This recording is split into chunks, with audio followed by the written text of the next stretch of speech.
தற்போது நம்முடைய இணைப்பில் விசிக பொதுச் செயலாளர் ரவிக்குமார் இணைந்திருக்கிறார். வணக்கம் சார். காங்கிரஸ் மூத்த தலைவர் EVKS இளங்கோவன் உடல்நலக் குறைவால் காலமாகியிருக்கிறார். உங்களுடைய இரங்கலை பதிவு பண்ணலாம் சார். மரியாதைக்குரிய அண்ணன் EVKS இளங்கோவன் அவர்கள் மறைவேறிய செய்தி அதிர்ச்சி அளித்தது. மிகப்பெரிய இழப்பு அது.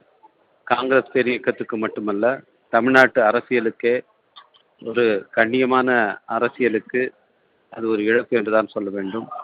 திரு EVKS இளங்கோவன் அவர்கள் காங்கிரஸ் பேரியக்கத்திலே இருந்தாலும் கூட திராவிட இயக்க பாரம்பரியத்திலே வந்தவர்.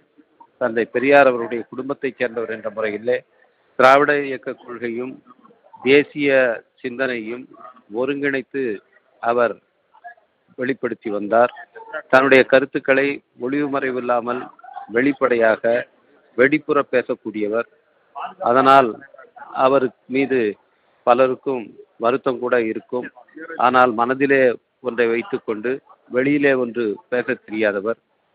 விடுதலை சிறுத்தைகள் கட்சியின் மீது மிகுந்த அன்பு கொண்டவர். குறிப்பாக எங்களுடைய தலைவர் எழுச்சி தமிழர் அவர்கள் மீது தனிப்பட்ட முறையிலே அன்பும் நட்பும் கொண்டிருந்தார்.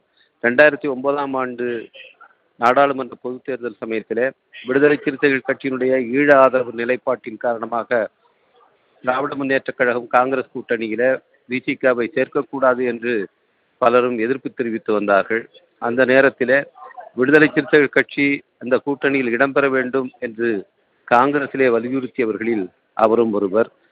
அந்த கூட்டணி அன்றைக்கு மாபெரும் வெற்றியை பெற்றது. அதற்கு அடித்தளமாக இருந்தவர்களிலே அவரும் ஒருவர். தொடர்ந்து அவர் திராவிட முன்னேற்றக் கழகத்தோடு தமிழ்நாட்டினுடைய பாதுகாப்பு கருதி, குறிப்பாக தமிழ்நாட்டிலே சனாதன சக்திகள் அவர்களுடைய செல்வாக்கு மேலோங்கிவிடக்கூடாது என்பதிலே கண்ணும் கருத்துமாக இருந்து அதற்கான கருத்துக்களை, அதற்கான உத்திகளை வகுத்து வந்தார்.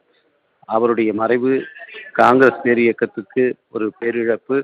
அத்துடன் தமிழ்நாட்டு அரசியலுக்கும் அது ஒரு பேரிழப்பு என்றுதான் கருதுகிறேன். அவருக்கு என்னுடைய அஞ்சலியை தெரிவித்துக் கொள்கின்றேன்.